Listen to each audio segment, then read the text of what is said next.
परम पूज्य गुरुदेव के चरणों में वंदना। वंदनीय साधु साध्वी वृंद, समणी वृंद, उपस्थित बंधुओं और बहनों,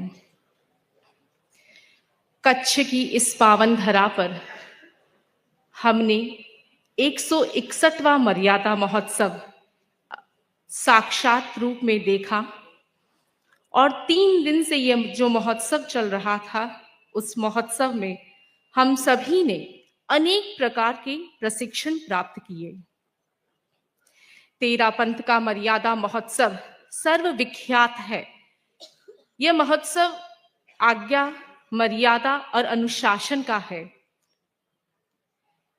कल गुरुदेव ने अपने प्रवचन में फरमाया था कि तेरा पंथ का संविधान मर्यादा महोत्सव का प्राण है। तेरा पंथ के संविधान का विशेष रूप से इस महोत्सव पे हमें प्रशिक्षण दिया जाता है कि इस संविधान में जो 5 मुख्य बातें कही गई हैं, उसे हमें कैसे अपने जीवन में उतारना है, उसका विशेष प्रशिक्षण दिया जाता है।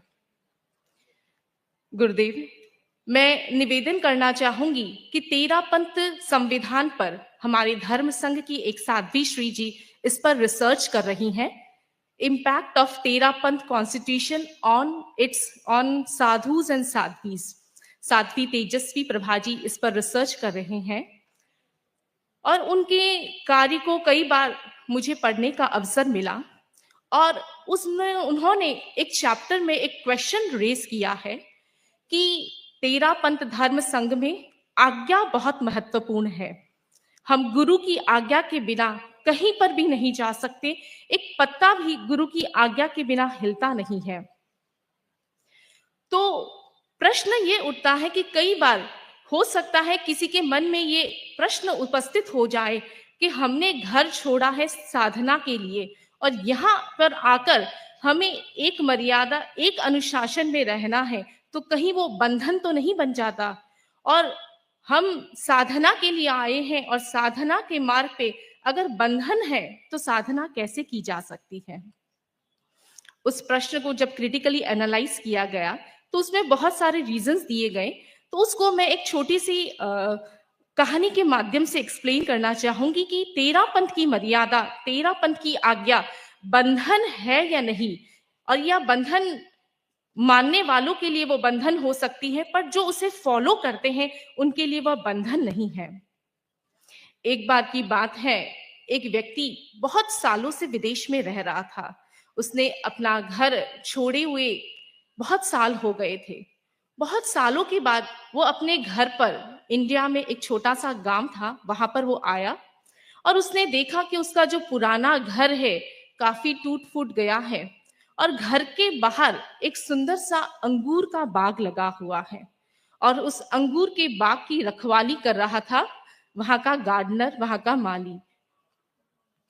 उन्होंने देखा कि ये घर काफी सुंदर है, बहुत पुराना हो गया है, ये अंगूर का बाग भी बहुत सुंदर है, पर इसकी सुंदरता थोड़ी कम हो रही है क्योंकि इस अंगूर के बाग के आगे एक बहुत बड़ी बाउंड्री बनी हुई है और ये बाउंड्री अंगूर के बाग की ब्यूटी को कम कर रही है। उन्होंने गार्डनर को बुलाया और कहा कि अब कैसे भी करके इस बाउंड्री को हटा दो। गार्डनर ने कहा कि ये बाउंड्री इसकी सुरक्षा के लिए है, इसे हटा देंगे तो नुकसान हो सकता है। उसने कहा कुछ नुकसान नहीं होगा, इससे ब्यूटी कितनी कम हो रही है, आप कैसे भी करके इस बाउंड्री को हटा दो। आखिर मालिक थे तो उनकी बात को मानना ही था।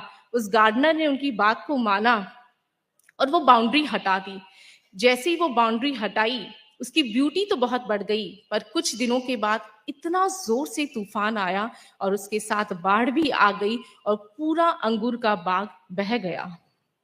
इससे हम समझ सकते हैं कि ब्यूटी कुछ हद तक इंपॉर्टेंट हो सकती है, बट बाउंड्री उससे ज्यादा इंपॉर्टेंट है। हम तेरा पंथ धर्म संघ में जब आज्ञा अनुशासन का पालन कर रहे हैं तो हो सकता है किसी को वो बंधन लगे, पर जो लोग इसे फॉलो कर रहे हैं उनके लिए वह सुरक्षा कवच है। हमारे लिए जो हमारी अनुशासन संहिता है वो हमारे लिए सुरक्षा कवच है। इस मर्यादा महोत्सव के दौरान जब हम गुरुदेव की सन्निधि में बैठते हैं, गुरुदेव के सानिध्य में हमें जब गोष्ठी करवाई जाते हैं, तो गुरुदेव इस पर विशेष ध्यान दिलाते हैं कि हमारी सुरक्षा कैसी बनी रहे, हमारे भीतर मर्यादा के प्रति कितना समर्पण हो सके। गुरुदेव, मैं कह सकती हूँ कि तेरा पंथ धर्म संघ में ये वरदान सभी को प्राप्त नहीं है, किंतु समन श्रेणी को एक विशेष वरदान गुरुओं ने दिया है कि वे मर्यादा महोत्सव पर हमेशा उपस्थित रह सकते हैं। तो ये समन श्रेणी के लिए विशेष वरदान है। और समनी जी को मैंने कई बार देखा है, जिस प्रकार प्यासा कुएं के पास आता है, वैसे समनी जी के मन में जब मर्यादा महोत्सव का अवसर पास में होता है, उन्हें गुरु सन्निधि में आने का विशेष आकर्षण होता है। वैसे तो हो सकता है हम साल में 2-3 बार कभी आ भी जाते हैं, पर मर्यादा महोत्सव पे इसलिए विशेष आकर्षण होता है क्योंकि गुरु सन्निधि हमें मिलती है, हमें विशेष प्रकार के प्रशिक्षण मिलते हैं, गोष्ठियां होती हैं। साध्वी प्रमुखा श्री जी साध्वी वरिया जी के सन्निधि में विशेष गोष्ठियां होती हैं और हम सबको वो प्रशिक्षण प्राप्त होता है। तो गुरुदेव, आज के दिन मैं पूरे समन श्रेणी के प्रति यही एक और वरदान मांगना चाहूंगी, गुरुदेव आप ऐसा आशीर्वाद प्रदान करवाएं कि हम सभी के मन में मर्यादा, आज्ञा और अनुशासन के प्रति समर्पण दिन प्रतिदिन बढ़ता जाए। इन्हीं भावनाओं के साथ ओम।